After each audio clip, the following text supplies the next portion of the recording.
Hello बच्चों, आज हम करने जा रहे हैं हमारी मैथ्स की बुक का क्वेश्चन नंबर 3।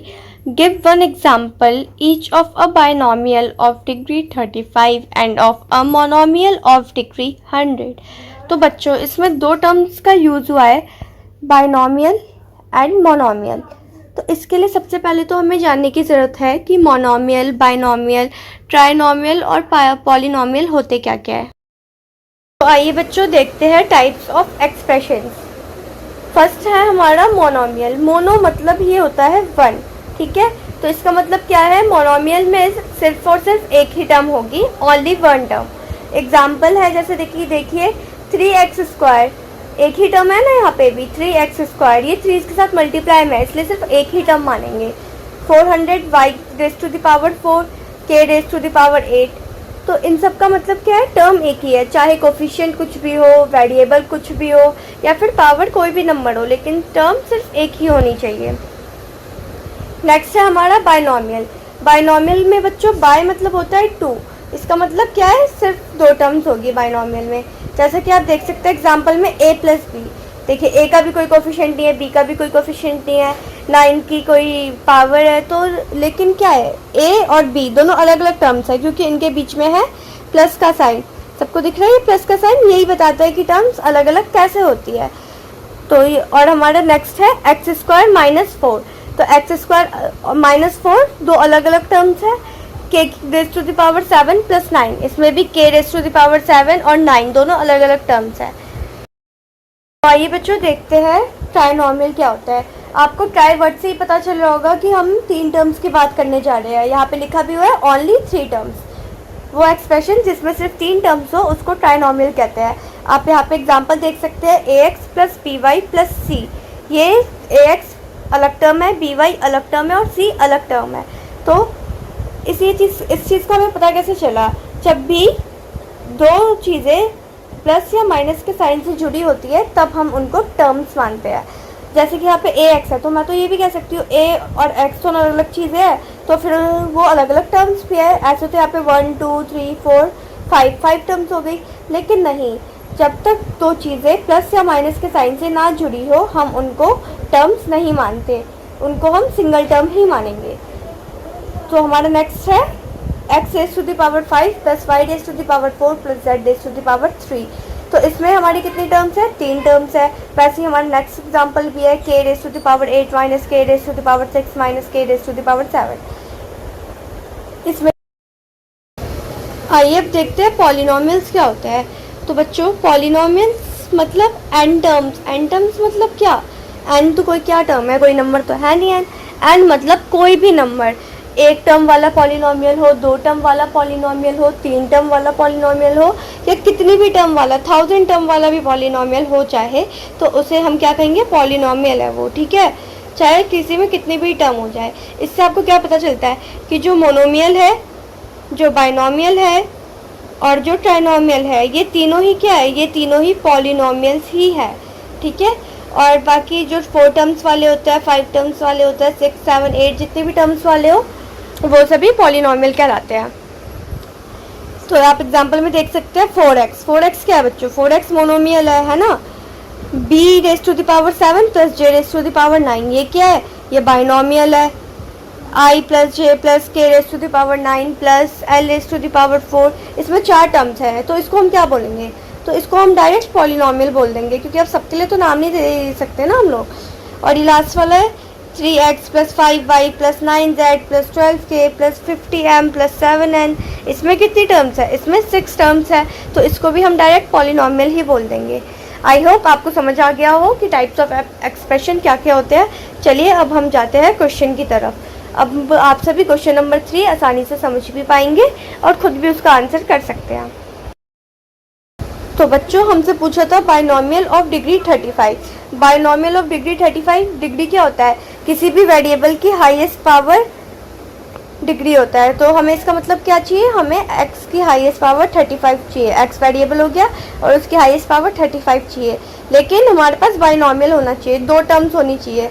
तो हम इसका आंसर, बहुत सारे आंसर्स लिख सकते हैं बच्चों, किसी भी वेरिएबल में लिख सकते हैं, ठीक है। तो इसका मैं एक नॉर्मल सा आंसर आपको लिख के दिखा देती हूँ, जैसे कि x⁵ to the power 35 + x raise to the power 6। अब आप इस 35 को चेंज नहीं कर सकते क्योंकि आपको हाईएस्ट पावर मतलब कि डिग्री 35 ही चाहिए, लेकिन आप इस 6 को चेंज कर सकते हैं, कितना भी चेंज कर सकते हैं, 6, 9, 10, 11, 12, लेकिन 35 से लेस देन, क्योंकि अगर आप 35 से ज़्यादा लिख दे इस वाली x की पावर तो आपकी डिग्री 35 नहीं रहेगी, फिर जो आप यहाँ पे नंबर लिखेंगे वो आपका डिग्री बन जाएगा, लेकिन हमें हाईएस्ट पावर 35 चाहिए। तो ये एक परफेक्ट आंसर है इस क्वेश्चन का, आप सभी इसे लिख सकते हैं। और सेकंड हमसे क्या पूछा है, end of a monomial of degree 100। Monomial बच्चों क्या होता है, मोनोमियल में सिर्फ वन टर्म होती है और डिग्री 100 का चाहिए तो हम कुछ भी लिख सकते हैं, x raise to the power 100 और वाई रेज टू द 100, कुछ भी लिख सकते हैं, ठीक है। आप कोई भी वेरिएबल ले सकते हैं, बस डिग्री 100 होनी चाहिए और टर्म भी एक ही चाहिए थी क्योंकि मोनोमियल है, तो फिर ये एकदम सुटेबल आंसर है इस क्वेश्चन का, ठीक है। आइए नेक्स्ट क्वेश्चन देखते हैं। नेक्स्ट क्वेश्चन क्या है हमारा, right the degree of each of the following polynomials. इतना इजी क्वेश्चन है। अब हमें इस पॉलिनोमियल को देख के सिर्फ ये बताना है कि डिग्री क्या होता है। मैंने अभी बताया डिग्री क्या है इसकी, मैंने अभी बताया डिग्री क्या होती है, हाईएस्ट पावर। तो इसमें वेरिएबल है x और x की हाईएस्ट पावर क्या है 3, तो इसका आंसर हो गया 3। इस वाले में y वेरिएबल है और y की हाईएस्ट पावर क्या है 2, तो 2 हो गया इसका आंसर। और थर्ड वाले में है 5t माइनस रूट 7, इसमें वेरिएबल t दिख रहा है, t की हाईएस्ट पावर क्या है, t की हाईएस्ट पावर 0 है, जी नहीं, t की हाईएस्ट पावर है 1, ठीक है। बहुत बच्चे ये गलती कर देते हैं कि उसकी हाईएस्ट पावर 0 लिख देते हैं, लेकिन t की हाईएस्ट पावर है 1। अब ये वाला क्वेश्चन, इसमें तो क्या ही होगा, कोई वेरिएबल नहीं दिख रहा, तो इसका मतलब है कि यहाँ पे वेरिएबल नहीं है, तो हमारी डिग्री कितनी हो गई 0। इस वाले का आंसर होगा 0 डिग्री, ठीक है। अब देखते हैं question number 5, classify the following as linear, quadratic and cubic polynomials. बहुत ही इजी क्वेश्चन है बच्चों, लेकिन इसके लिए आपको पहले समझना होगा कि लीनियर पॉलिनोमियल, क्वाड्रेटिक पॉलिनोमियल और क्यूबिक पॉलिनोमियल क्या होते हैं, ठीक है। तो आइए पहले हम वो समझते हैं। आइए बच्चों, अब हम पढ़ेंगे टाइप्स ऑफ पॉलिनोमियल। तो इससे पहले हमने क्या पढ़ा था, इससे पहले हमने पढ़ा था टाइप्स ऑफ एक्सप्रेशन, लेकिन अब हम पढ़ रहे हैं टाइप्स ऑफ पॉलिनोमियल। इस चीज़ में कंफ्यूज बिल्कुल भी मत होइएगा, ठीक है। हमारा फर्स्ट क्या होता है, हमारा फर्स्ट होता है कांस्टेंट पॉलिनोमियल। कांस्टेंट मतलब तो आप सबको पता होगा, कांस्टेंट मतलब होता है जिसकी वैल्यू चेंज नहीं होती। तो जैसे 3 है, 3 के साथ कोई वेरिएबल नहीं है ना, इसका मतलब वेरिएबल की डिग्री है 0, ठीक है। कांस्टेंट पॉलिनोमियल में क्या होता है, वेरिएबल की डिग्री 0 होगी।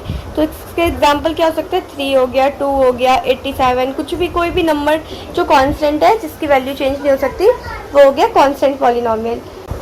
सेकंड होता है हमारा लीनियर पॉलिनोमियल। लीनियर पॉलिनोमियल में क्या है, इसका मतलब लीनियर मतलब 1, ठीक है। तो ये वो पॉलिनोमियल होते हैं जिनमें x की डिग्री मतलब हाईएस्ट पावर, x की degree always equals to 1। x की डिग्री हमेशा 1 होनी चाहिए, ना उससे कम ना उससे ज़्यादा, ठीक है। तो इसके एग्जांपल्स देख लेते हैं, फिर आपको और अच्छे से समझ आ जाएगा। जैसे इसका एग्जांपल है 3x, तो इसमें x की पावर क्या है 1, और ना मैंने इसके आगे कोई टर्म लिखी है, इसका मतलब x की डिग्री भी 1 ही है, तो फिर ये हो गया एक लीनियर पॉलिनोमियल। और एग्जांपल देख ले तो मैं इसको लिख सकती हूँ जैसे 84y प्लस 84z, ठीक है। तो इसमें इन दोनों वेरिएबल्स की डिग्री क्या है, इन दोनों ही वेरिएबल्स की डिग्री 1 1 है, इसका मतलब ये भी एक लीनियर पॉलिनोमियल है। देखिए लीनियर मतलब इनकी पावर 1 है, लेकिन ये है क्या, इसमें 2 टर्म्स है, इसका मतलब क्या है, ये बाइनोमियल है, ये बाइनोमियल पॉलिनोमियल है और इनकी पावर 1 है, इसका मतलब ये लीनियर पॉलिनोमियल भी है, ठीक है।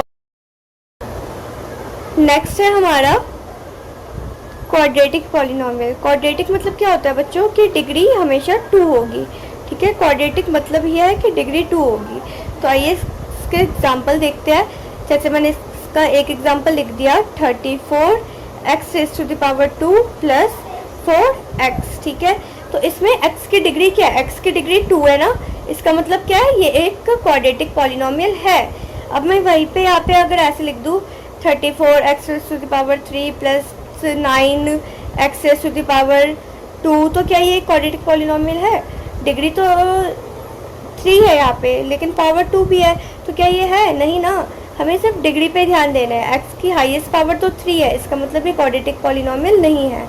आपको ये चीज़ पहचाननी आनी चाहिए, क्योंकि अब हम जो क्वेश्चंस करेंगे उसमें यही चीज़ यूज़ होगी। पर उससे पहले हमें अभी एक और टाइप ऑफ पॉलिनॉमियल पढ़ना है, वो देखते हैं क्या है। तो हमारा फोर्थ पॉलिनॉमियल क्या होता है? Cubic polynomial. क्यूब मतलब आप सभी को पता होगा, क्यूब मतलब पावर 3 होनी चाहिए। तो क्यूबिक पॉलिनॉमियल देखते हैं क्या होते हैं। इसमें हमारी x की हाईएस्ट पावर यानी कि x की डिग्री हमेशा 3 होनी चाहिए, तभी ये क्यूबिक पॉलिनॉमियल कहलाएगा। तो एक एग्जांपल तो यही हो गया, सिर्फ सिंपल सा लिख दिया। या फिर एक मैं लिख सकती हूँ 9x plus 9x² plus 10x³ तो इसमें 3 टर्म्स है, सब में x के अलग अलग पावर है, लेकिन x की डिग्री तो 3 है ना, इसका मतलब क्या है? ये एक क्यूबिक पॉलिनॉमियल है। तो चलिए अब हम करते हैं एनसीईआरटी के क्वेश्चंस। तो हमारा फर्स्ट क्वेश्चन है x² प्लस x। तो इसमें आप देख सकते हैं फर्स्ट टर्म में तो x की पावर है 2 और सेकंड टर्म में x की पावर है 1। तो इसमें से हाईएस्ट पावर तो 2 है, और 2 क्या है? 2 वाले जिसकी पावर 2 होती है उसको क्या कहते हैं? उसको हम कहते हैं क्वाड्रेटिक। ठीक है, तो इसका मतलब ये क्या है? ये एक क्वाड्रेटिक पॉलिनॉमियल है। मैं क्वाड्रेटिक को क्यू लिख दूंगी, लीनियर को एल लिख दूंगी और क्यूबिक को सी लिख दूंगी। ठीक है, तो आप बच्चे पहचान जाइएगा। सेकंड है हमारा x माइनस x³। तो x की डिग्री क्या है इस क्वेश्चन में? 3, और जिसकी डिग्री 3 होती है वो होते हैं क्यूबिक पॉलिनॉमियल, मतलब इसका आंसर है क्यूबिक पॉलिनॉमियल। थर्ड है हमारा y प्लस y² प्लस 4। इसमें y की डिग्री क्या है? y की डिग्री 2 है, हाईएस्ट पावर तो 2 ही है ना, इसका मतलब ये क्या है? ये भी है हमारा क्वाड्रेटिक पॉलिनॉमियल। ये है 3t, इसमें t की पावर क्या है? t की पावर 1 है, इसका मतलब ये है लीनियर पॉलिनॉमियल। ठीक है, फोर्थ है r² इसको देखते ही हमें पता चल जाता है कि वो क्वाड्रेटिक पॉलिनॉमियल है, क्योंकि वो 2 है ना उसकी डिग्री। 7x³, ये फिर से क्यूबिक पॉलिनॉमियल आ गया क्योंकि हाईएस्ट पावर 3 है। तो आई होप आप सभी को ये एक्सरसाइज अच्छे से समझ आ गई हो, और अगर आपको कोई डाउट है तो फिर आप कमेंट सेक्शन में हमसे पूछ सकते हैं।